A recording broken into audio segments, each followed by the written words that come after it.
Bonjour à tous, ravi de vous retrouver pour un nouveau dossier que nous consacrons aujourd'hui au potentiel de diversification de l'économie marocaine.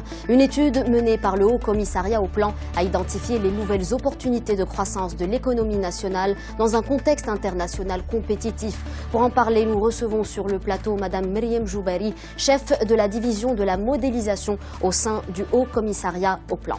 Madame Joubari, bonjour. Bonjour. Merci d'avoir accepté notre invitation. Merci pour l'invitation. Donc, avant d'identifier les facteurs qui pourraient booster le taux de croissance, vous avez identifié dans cette étude ou fait un diagnostic de la complexité de l'économie marocaine. Qu'est-ce que nous révèle ce diagnostic ? En fait, l'étude nous a révélé un constat très important. Et c'était le premier résultat principal de notre analyse sur lequel on s'est basé dans la suite, qui est la convergence de notre croissance à son contenu en complexité. Bien sûr, en mesurant la complexité par son indicateur de complexité du pays, le Maroc, aujourd'hui, elle est classée parmi les 20 derniers pays au niveau mondial, à l'échelle mondiale.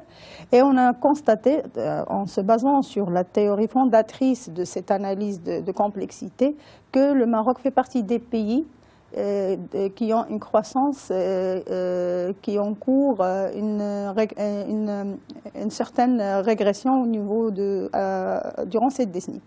Et donc, cela est dû à la convergence de son niveau de croissance à son niveau réel de complexité.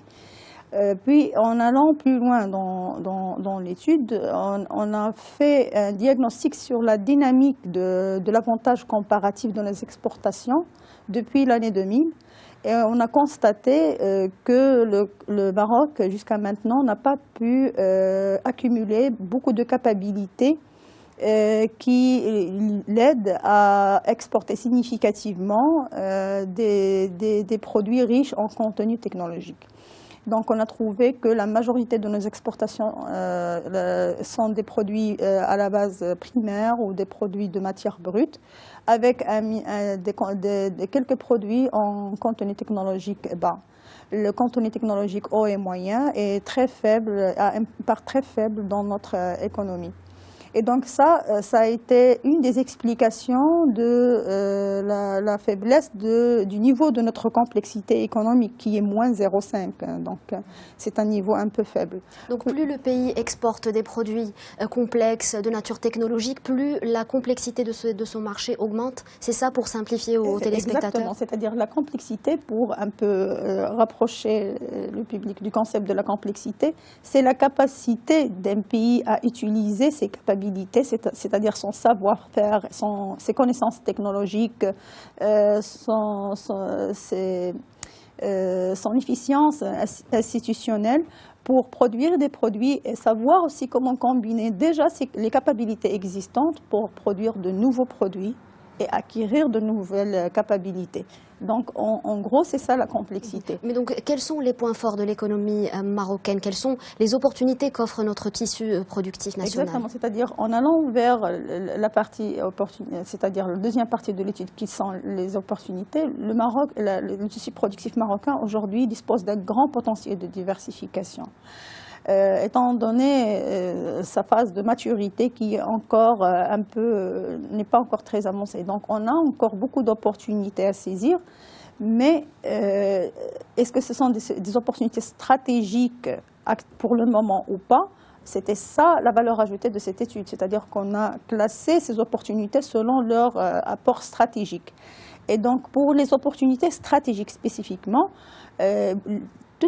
presque toutes les branches présentent des opportunités stratégiques qu'il faut les cibler minutieusement. C'est pour cela qu'on est allé dans notre étude par produit, afin de donner un éclairage aux professionnels sur les débouchés vers lesquels ils devraient aller pour avoir plus de diversification et de complexité de notre économie.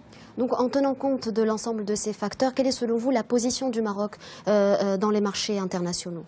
Bien sûr, aujourd'hui, le Maroc, comme j'ai dit, il a déjà cette structure qui est un peu encore dominée par les produits à faible contenu technologique. Maintenant, aujourd'hui, avec toute la dynamique que connaît le monde, soit de la part des grandes économies qui sont en train de délocaliser une grande partie de leur production vers les pays les moins développés pour minimiser les coûts, soit de la part des autres pays qui sont en émergence ou les pays en développement qui essayent de se rattraper et donc de recevoir une part de cette délocalisation. Donc le Maroc aujourd'hui, avec la structure qu'il a, il fait partie de ces pays.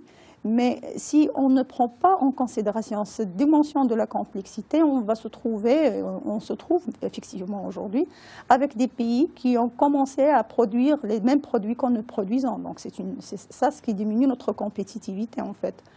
Et de même, on ne va pas saisir cette chance, cette occasion de délocalisation que connaît aujourd'hui le monde. Donc une économie doit être préparée et prête pour sauter sur ce genre d'occasion.